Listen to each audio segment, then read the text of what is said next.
வணக்கம். Sherlock Holmes கதைகள்னாலே நமக்கு ஒரு தனி ஆர்வம் இருக்கும் இல்லையா? ஏன்னா ஹோம்ஸ் விசாரிக்கிற விதம், அவர் எடுக்கிற கேஸ் எல்லாமே ரொம்பவே மர்மமாகவும் திகிலாகவும் இருக்கும். அப்படிப்பட்ட ஒரு கேஸை பற்றி தான் இன்னைக்கு பார்க்க போகிறோம். இது ஒரு சாதாரண கொலை இல்லைங்க. சொல்லப்போனால் இது ஒரு சாத்தியமற்ற மரணம். ஜூலியா ஸ்டோனாங்கிற ஒரு இளம்பெண் எப்படி இறந்தா அப்படிங்கிறது இதுவரைக்கும் யாருக்குமே புரியாத ஒரு புதிராக இருக்குது. சரி வாங்க, இந்த மர்மத்தோட முடிச்சுகளை ஒன்றா சேர்ந்து அவுக்கலாம். கொஞ்சம் கற்பனை பண்ணி பாருங்க. உள்ள இருந்து ஜன்னல் கதவு எல்லாமே முழுமையா பூட்டப்பட்ட ஒரு அறை, அதுக்குள்ள தனியா இருக்கிற ஒரு பெண் ஒரு பயத்தால மட்டும் எப்படி இறக்க முடியும்? அவங்களோட உடம்புல எந்தவித காயமும் இல்லை, விஷம் கொடுத்ததுக்கான எந்தவித அறிகுறியும் இல்லை. அப்போ கண்ணுக்கே தெரியாத ஒரு கொலையாளி எப்படி தனிமையில இருந்த ஒரு பெண்ணை தாக்க முடியும்? உண்மையா சொல்லணும்னா இதுதான் இந்த மொத்த வழக்குக்கான மையப்புள்ளி. இது எப்படி சாத்தியம் அப்படிங்கிறத கொஞ்சம் யோசித்து பாருங்களேன். ஜூலியா ஸ்டோனர் இறக்குறதுக்கு சில நொடி முன்னாடி தன்னோட சகோதரி ஹெலனை பார்த்து பயத்துல கொலை நடுங்கி அலறின வார்த்தை இதுதான். ஓ என் கடவுளே, ஹெலன், அது அந்த பேண்ட், புள்ளி புள்ளியான பேண்ட். எந்தவித ஒரு அடிதடியுமே இல்லாம இந்த அளவுக்கு பயந்து நடுங்கி போய் ஒரு பெண் சாகுறாங்க அப்படின்னா அந்த இருட்டறையில நிஜமாவே அவங்க என்னதான் பார்த்துருப்பாங்க? அவங்க விட்டுட்டு போன இந்த கடைசி மரண வாக்குமூலம் எல்லாத்தையுமே ஒரு புரியாத விடை தெரியாத ஒரு புதிருக்குள்ள போய் ஆழ்த்தியிருக்கு. சரி, கொலை நடந்த அந்த பயங்கரமான ராத்திரியில என்னதான் நடந்துச்சு அப்படிங்கிறத கொஞ்சம் உற்று நோக்கலாம். சரியா அதிகாலை 3 மணிக்கு மெல்லிய சத்தத்தோட ஒரு விசில் சத்தம் கேக்குது. அதை தொடர்ந்து கனமான உலோகம் கீழே விழுந்த சத்தம். ஆனா விசாரணையில கதவுகள் உள்ள இருந்து ஸ்ட்ராங்கா பூட்டப்பட்டது கன்ஃபார்ம் ஆயிருக்கு. சுவர்களும் ரொம்பவே ஸ்ட்ராங்கா இருந்திருக்கு. புகை போற அந்த சிம்னில கூட யாருமே போகாத அளவுக்கு இரும்பு கம்பியால அடிச்சு வச்சிருக்காங்க. முக்கியமா உடற்கூறு ரிப்போர்ட்லயும் எந்தவித விஷமோ அல்லது வன்முறையோ நடந்த மாதிரி தெரியல. இது 100% சாத்தியமே இல்லாத ஒரு குற்றம். சரி, இப்ப நம்ம சந்தேகப்படுற நபர்கள் பக்கம் வரலாம். ஷெர்லாக் ஹோம்ஸ் ஹெலனோட மணிக்கட்டுல இருக்கிற கருப்பு கலர் லேஸ விலக்கி பார்க்கும்போது 5 விரலோட தழும்பு இருக்கிறத கவனிக்கிறாரு. இது அவளோட வளர்ப்பு தந்தையான டாக்டர் ராய்லாட்டோட மிருகத்தனத்தையும் முரட்டுத்தனத்தையும் காட்டுது. இதுல இருந்து அந்த வீட்டுல இருக்கிற பெண்களுக்கு எந்தவித பாதுகாப்புமே இல்லைங்கிறது இதுல இருந்தே தெரியுது. இந்த மொத்த வழக்கிலையும் ரொம்ப முக்கியமான ஒரு புள்ளி என்ன தெரியுமா? 250 பவுண்டுகள் தான். பொதுவா ஒவ்வொரு குற்றத்துக்கு பின்னாடி ஒரு நோக்கம் இருக்கும் இல்லையா? இங்க பண நோக்கம். இறந்து போன டாக்டர் ராய்லாட்டோட மனைவியோட சொத்துல இருந்து வருடத்திற்கு 750 பவுண்ட் வருமானமா வந்துகிட்டு இருக்கு.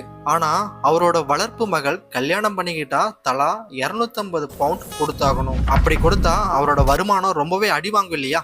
அற்ப பணத்துக்காக எந்த எல்லைக்குமே போவாரு அப்படிங்கிறது இதுவே ஒரு பெரிய ஆதாரம். டாக்டர் ராய்லாட்டோட அசுர பலத்தை இந்த சம்பவம் எப்படி விளக்குதுங்கிறத பாருங்க. திடீர்னு ஹோம்ஸோட பேக்கர் ஷீட் அறைக்குள்ள அத்துமீறி நுழைஞ்சு தன்னோட அசுர பலத்தை காட்டுறதுக்காக அங்கிருந்த ஒரு கம்பியை எடுத்து வளைச்சு ஹோம்ஸ் மேல வீசுறாரு. இந்த வழக்க விட்டு விலகிரு அப்படின்ட்டு ஹோம்ஸை நேரடியாவே மிரட்டுறாரு. அவர் எந்த அளவுக்கு ஆபத்தான கொடூரமான நபர் என்பதற்கு இதுவே சாட்சி.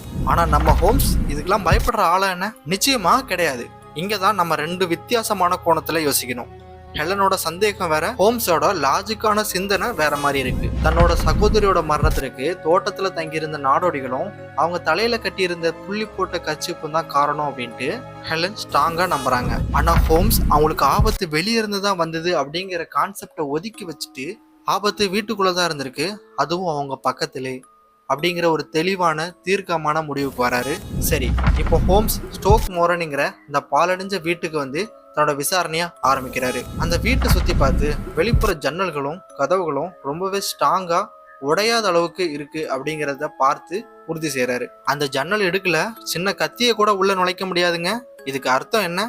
அந்த மரணத்தை கொண்டு வந்த ஆபத்து கண்டிப்பா வெளியே இருந்து வந்ததா இருக்காது, அது கச்சிதமா உள்ள இருந்து தான் செயல்பட்டு இருக்கு. சரி வாங்க, அந்த அறைக்குள்ள அப்படி என்னதான் நடந்துச்சுங்கிறத பத்தி பார்க்கலாம். ஹோம்ஸ் எப்படி சாதாரண அந்த 3 பாயிண்ட வச்சு இவ்வளவு பெரிய லாஜிக்கை உருவாக்குறாரு அப்படிங்கிறத பார்க்கும் போதுலாம் நமக்கு ரொம்பவே பிரமிப்பா இருக்கு. முதல்ல சுத்தமான காற்று உள்ள வராத மாதிரி டைரக்டா ராய்லாட்டோட ரூமுக்கு மட்டும் போற மாதிரி ஒரு வென்டிலேட்டர். 2வது, வேலை செய்யாத எந்த மணியோடையும் இணைக்கப்படாத ஒரு போலியான கயிறு, அதுவும் படுக்கைக்கு நேர்மேல தொங்குது. 3வது, தரையோட சேர்ந்து ஆணி அடிச்ச எந்த பக்கமும் நகர்த்த முடியாத ஒரு கட்டில். யோசிச்சு பாருங்க, ஒரு கட்டில நகர்த்த முடியாத அளவுக்கு எதுக்கு தரையோட பொருத்தணும்? இது தற்செயலா நடந்ததுல ரொம்பவே மெனக்கெட்டு திட்டமிடப்பட்ட சதி செயல். டாக்டர் ராய்லாட்டோட அறைக்குள் ஹோம்ஸ் நுழையும் போது இன்னுமே பல புதிரான ஆபத்தான பொருட்களை பார்க்கிறாரு. பிசினஸ் பேப்பர் இருக்கும் சொல்ற ஒரு மிக பெரிய இரும்பு பெட்டகம், பூனையோ நாயோ இல்லாத ஒரு வீட்டுல ஒரு சின்ன தட்டுல வைக்கப்பட்ட பால், பார்க்கிறதுக்கு இதெல்லாம் ஒரு சாதாரண பொருள் மாதிரி தெரியலாம். ஹோம்ஸோட பார்வையில இது ஒவ்வொன்றும் முக்கியமான மரண பொறிப்பாகங்கள். இப்போ கதையோட உச்சகட்டத்துக்கு வந்துட்டோம். ஹோம்ஸும் வாட்சனும் அன்னைக்கு ராத்திரி அந்த அறையில தங்குறதுன்னு முடிவெடுக்கிறாங்க. எந்த ஒரு வெளிச்சமும் இல்லாத கும்மிருட்டுல அந்த மரணத்திற்கான கொலையாளிய எதிர்நோக்கி காத்துக்கிட்டு இருக்காங்க. அப்போ ஹோம்ஸ் வாட்சன் கிட்ட இதில் ஆபத்தான பல கூறுகள் இருக்கு. அந்த இருண்ட அறையில எந்த நிமிஷத்துல வேணுனாலும் மரணம் விசிலை போல வரலாம் அப்படின்னு உறைஞ்சு போய் காத்துக்கிட்டு இருக்காங்க. அந்த தருணத்தை நினைச்சு பார்க்கும்போது எவ்வளவு கொடூரமா இருக்குல்ல. இப்போ நம்ம இந்த அலசலோட இறுதி கட்டத்துல இருக்கோம். ஒரு போலி கயிறு, பக்கத்து அறைக்கு போற ஒரு வெண்டிலேட்டர், அப்புறம் நகர்த்த முடியாத கட்டில். இது மூணும் சேர்ந்து எப்படி ஒரு மரண பொறியா மாற முடியும்? அந்த இருட்டுல வரப்போறது என்ன? நம்ம ஜூலியாவை சாவடிச்ச அந்த புள்ளி புள்ளியான பேண்ட் என்ன?